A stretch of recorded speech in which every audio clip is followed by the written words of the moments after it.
It's time for another Boy Green Daily to talk about all things New York Jets land, including some juicy joint practice this week, the preseason game yesterday, and Jermaine Johnson taking a leap.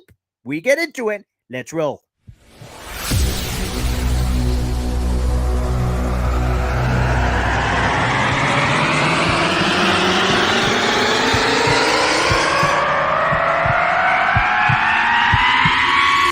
Zoinks! It is unequivocally the Super Bowl for New York Jet fans. Field Yates, baby. Field Gosh darn Yates. Let's bring him on the show. Come on, people. Connor Rogers is joining the show. What's up, Connor? But Trevor Gosh darn Sycamore, baby, for me, personally, my favorite New York Jet of all time. Wow, it's great to be on. What an intro that was right there. Paul, nobody does an intro like you, man. Paul, you give the best intro of literally any podcast that I've ever been. I'm gonna lose my gosh darn bananas.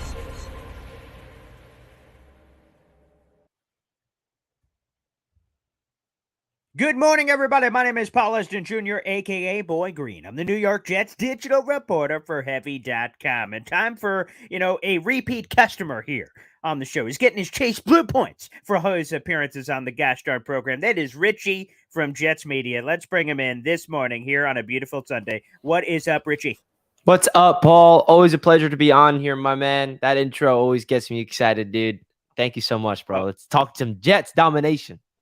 Of course. And quite frankly, before we even get there, for folks who do not know, I'm sure they did know because you were doing so much wonderful live content there. You were down there in Carolina for the joint practice. It ended up only being one because they canceled the other one because of weather. But you got to see the good one. It was the intense one where, as Robert Sala Company said, it was the most intense practice and the most work they've put in of any practice so far to this training camp. Richie, what'd you see, man?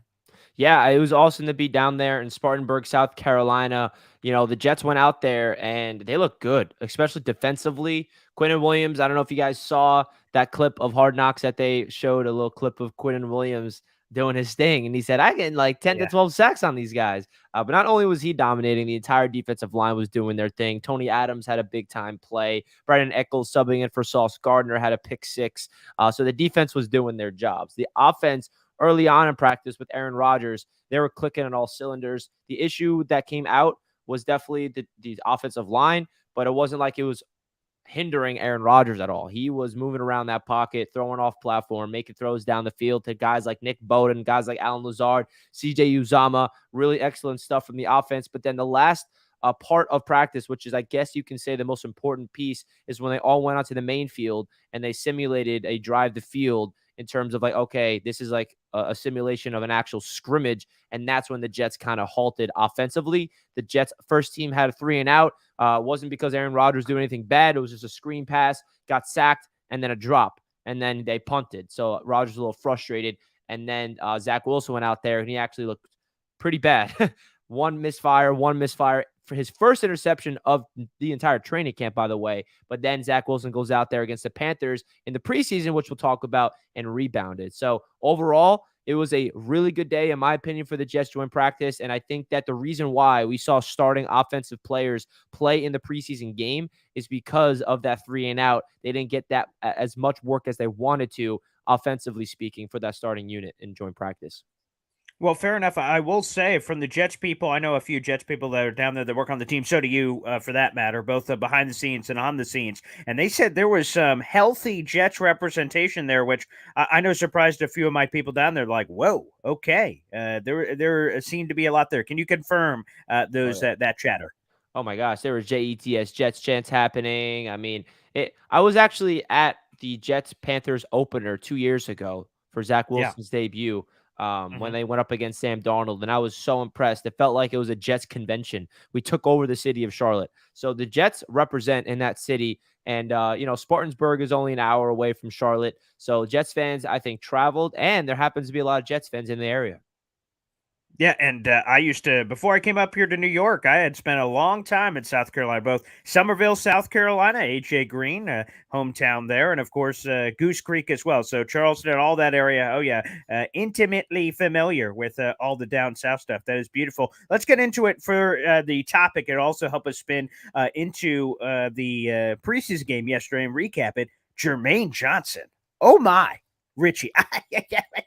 I don't even know the words to say for this man because I'm going to be honest. I didn't know he had this. I didn't know he had those moves in the bag. I didn't know he had this much pass rush potential because in my head, when the Jets drafted him, I said, man, he's just going to be one of those rock steady guys, a guy that gives you a high floor and he's going to be here forever and be one of those Jet lifers. But where is he going to be in the sack artist and disruption and things of that nature? And whoa, mama, I think he answered some of those questions yesterday. Yes. Yeah, if anybody has been following my channel, especially for the draft covers last year, they knew that Jermaine Johnson was my draft crush all along. And I was the one even saying, hey, if they took him at 4, I think it'll be a reach, but I wouldn't be too upset because I want Jermaine Johnson. And then when they got to that 10th spot, I was like, that's definitely the pick. Jermaine Johnson has to be the pick. And they went Garrett Wilson. I was like, okay, we'll get Garrett. I can't complain. The best receiver in the draft. And then when they traded up and got Jermaine, that was like the biggest moment for me because I've always believed that Jermaine Johnson was the epitome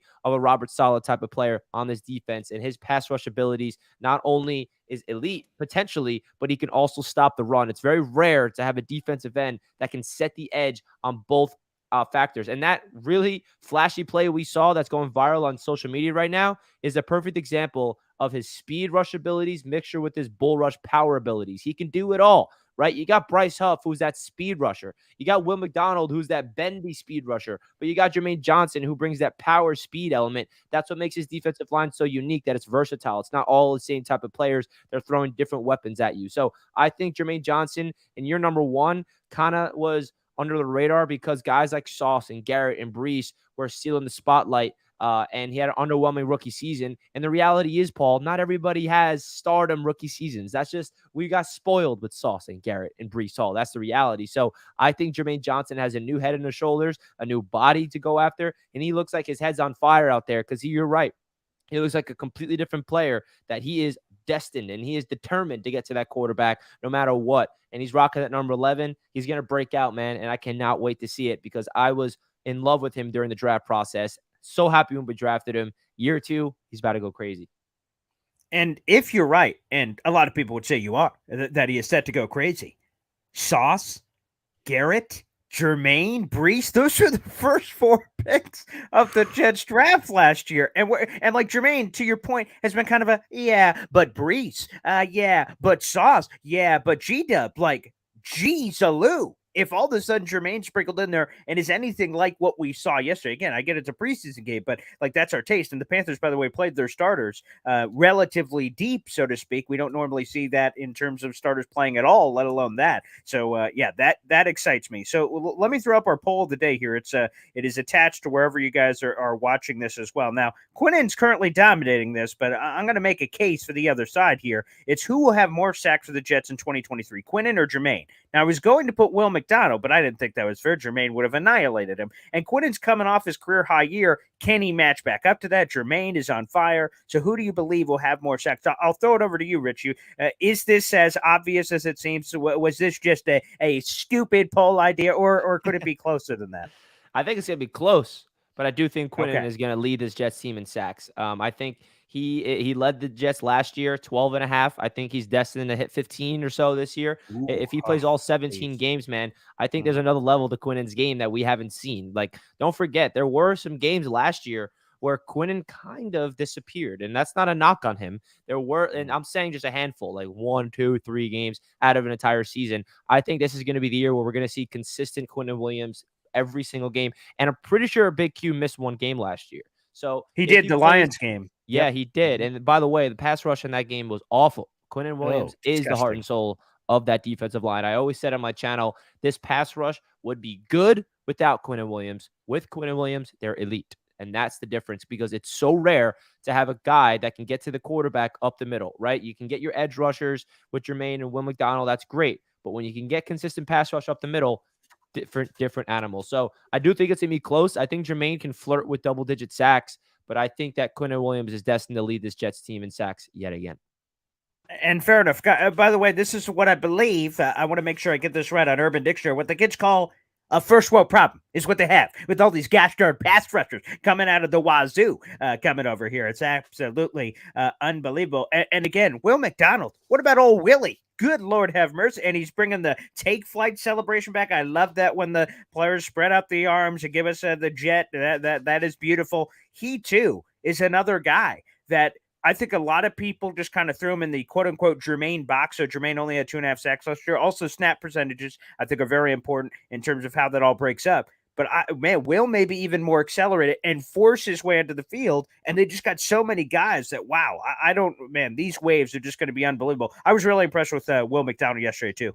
Yeah, and Will McDonald kind of, and I know it's so early in the preseason, but we got to wait to see what happens in the regular season. But he looks a little more ahead of the curve than Jermaine did in his rookie season. And that's not a knock on Jermaine. Everybody has their own, say in things. And I think Will McDonald, what he brings to this defensive line is something they didn't have. They have the power, superstar of Quinn Williams up the middle. They got to do it all in Jermaine. They got the speed rusher in Bryce Huff. They got the Michael Clemens that can go inside and outside, JFM that can go inside and outside. They don't have a long, lengthy, bendy, spin move, freakishly athletic guy like Will McDonald. So I think that he brings a different element, a different speed, because think of these offensive linemen that are going to have to go up against his Jets defensive line. They're going to have to watch film on not one or two pass rushers, but all of them. They're going to have to study Will McDonald. And then Bryce Huff's going to go out there and then they have to adjust because they all bring different dimensions to the attack and the quarterback, which makes this so beautiful. And I think this draft class as a whole, Boy Green, this draft class this year, it was, I want to say, underwhelming from the perspective of the hype around it. And I think the reason behind it is less of the actual players we drafted, more because of the happiness of having Aaron Rodgers and still having the high of last year's draft class and still being in love with DJ Reed from last year. Like, usually all we have is a draft class to be hyped about because the team sucks around the draft class. That's not the case anymore. The team is so good that we're still so excited and buzzed around the team around this, where we're forgetting about this year's draft class. And I like it. It's a good thing. Yeah, I think that's an accurate temperature check on perhaps why our perception may have been slightly off kilter for this draft cycle than the like. Guys, this is Boy Green freaking Daily, a daily New York Jets video show live every morning at 7:30 with Richie from gosh darn New York Jets Media, baby. Obviously, you should be hitting them up on the YouTube channel, of course, on Twitter as well. Those are growing empires, baby. We got to get him on the show as long as we can before all of a sudden I'm talking to Richie's agent and then his other guy and his guy. I won't even be able to get to Richie anymore with this superstar who is clearly on the rise. Let's get a couple more juicy ones in here before we get you out of here. I see some fan questions in here, so I'll sprinkle a little bit of those in there. What do you believe, as I pull up this question, I saw the question already, was the offensive line, because we saw Wes Schweitzer playing a little right guard yesterday. Salah opening that door. We heard the AVT to tackle rumors. Where are you at on the offensive line? What do you believe if you had to predict the starting 5-0 line and tell us who's playing where, who's playing what? Let me know, Richie. What's happening here? Well, first of all, big shout out to Mekhi Becton, man. He really did what he needed to do yesterday. He played more than he needed to. He played 27 snaps. That was more than Salah intended. And yes, he looked good on the field. And what Salah said is, hey, I don't really care what he did on the field. It's more about what he did in terms of how's his knee feel. Can he get through snaps? And big time plus for Mekhi. That's going to be a big game changer. So it's kind of still a wild card for me. It's hard to predict because when you look at Mekhi and it's a positive, okay, now what? I mean, you still got Billy Turner and Max Mitchell playing ahead of him, and you got Dwayne Brown returning. So it's like, and you got him playing at left tackle, not right tackle. So are you going to just all of a sudden have Mekhi Becton take all these reps in left tackle throughout the entirety of camp, all throughout preseason, and then Dwayne Brown comes back and they're just going to throw him at right tackle? Like, I'm not sure what their Jets philosophy is there. I still believe that it seems like Dwayne Brown is just going to be healthy and just get plugged in at left tackle. That's what I'm assuming.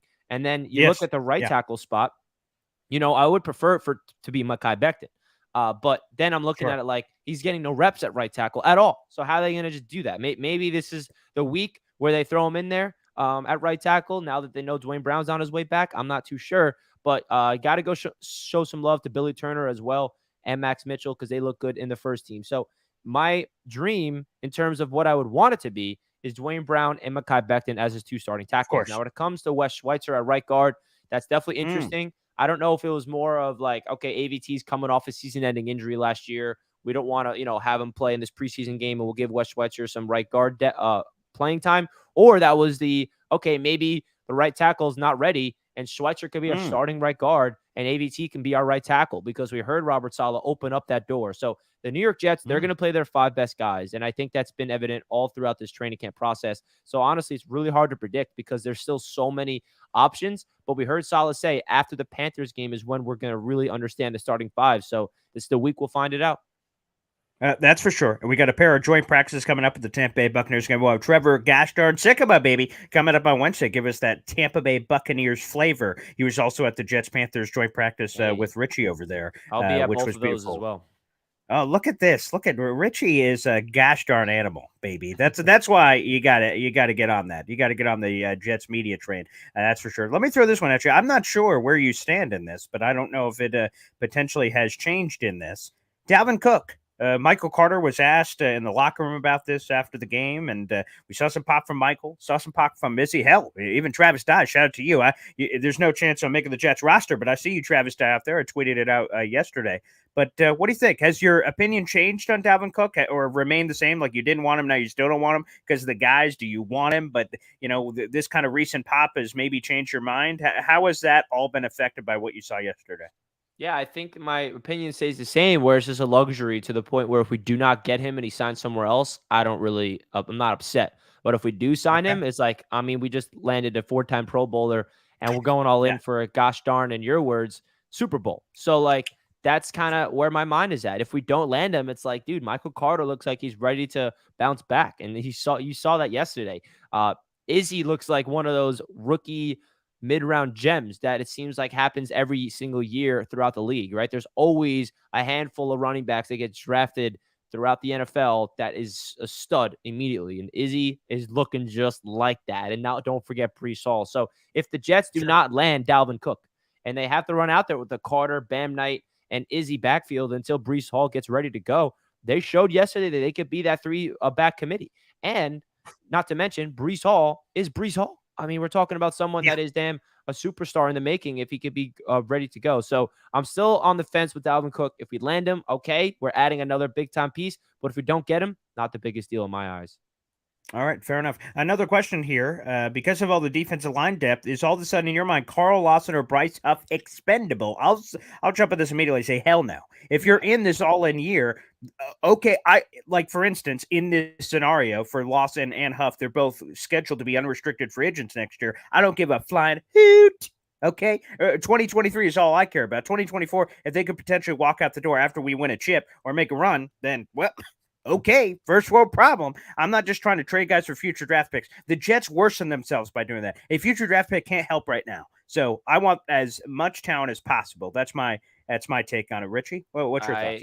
I am right on the same wavelength as you. I don't understand. I guess, Jets fans are still, programmed that way where, we have somewhere something on our team that has value. Let's flip them and trade them away. And kind of like, this is not a win now move is my point, right? Trading Lawson and Huff does not mean you're going all in to win, right? We want to trade for players. And guess what, folks? The Jets will be doing that at the deadline.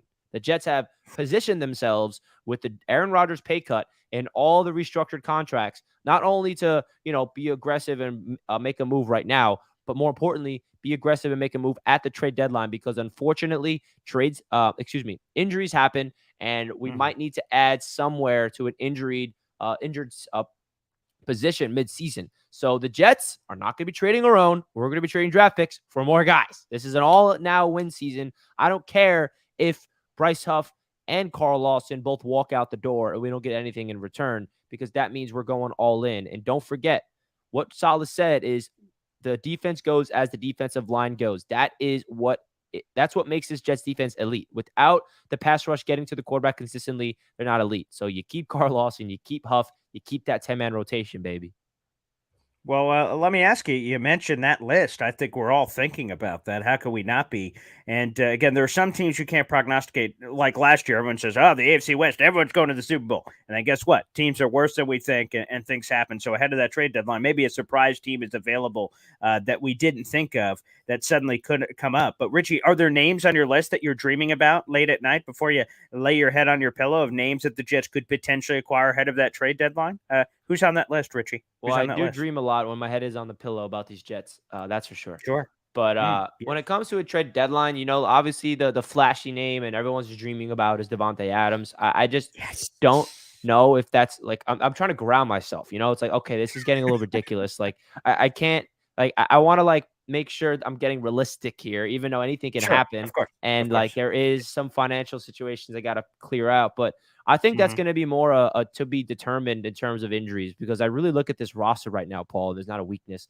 I think that these safeties and linebackers are a little better than some people give credit for. I know that's what the big talking point of all the linebackers and safeties, they need help. We need help there. I don't think we're going to have to trade for any of those in the deadline. And that's the only weakness you see. So maybe we need another weapon to go all in. Maybe there's a wide receiver that's getting disgruntled. Maybe it's not a guy like Adams, but another guy that gets available at the deadline. Maybe we definitely need an offensive lineman because the offensive lineman's banged up. Maybe some running backs are banged up. It really depends who's banged up in my eyes, because we don't need another pass rusher. We're not going to need another defensive lineman.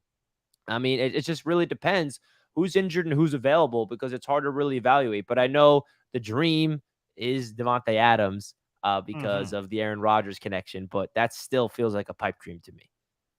Oh my god! If that happens and you have Garrett Wilson on one side and Devontae Adams on another, oh my, Oh that could my. be special.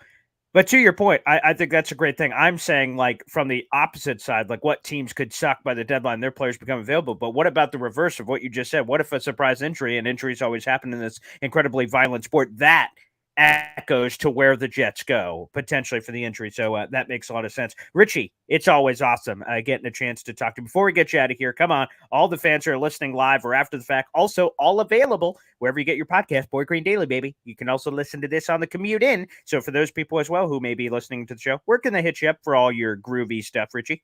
Yeah, you could check me out on YouTube, Jets Media. I'm on Instagram and Twitter at NYJets_media, and just doing a lot of content, man. This has been really, really fun month of August covering training camp. I've been to every single Jets open practice and continue to do that throughout the rest of training camp to try to give you guys my perspective, my coverage, and my thoughts of what's going on. Going to be live for each preseason game, live for all the games throughout the season, the games I'm not going to be in attendance for. And just give you guys that some juicy content, as Paul would say. So always a pleasure to be on this show, man. Thank you so much. Keep supporting my man, Boy Green. He is grinding every single 7:30 show AM. I'm tuning in. So hit that thumbs up button right now if you enjoyed the show, because I'm sure you did.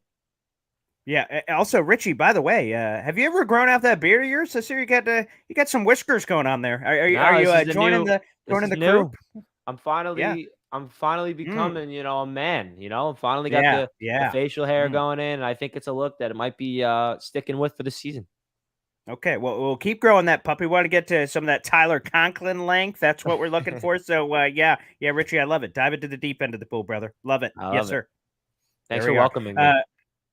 Yeah, of course. Yeah. It's an elite club. It's a very elite club, Richie, and it's a damn good to have you a part of it with all our Jets content creators out there. More beards are better, as far as I'm concerned. Thanks everybody for tuning in. We will see you at a minimum tomorrow morning at 7:30 with Matt O'Leary, who hops on every Monday. We'll enjoy that. Take care, everybody. God bless.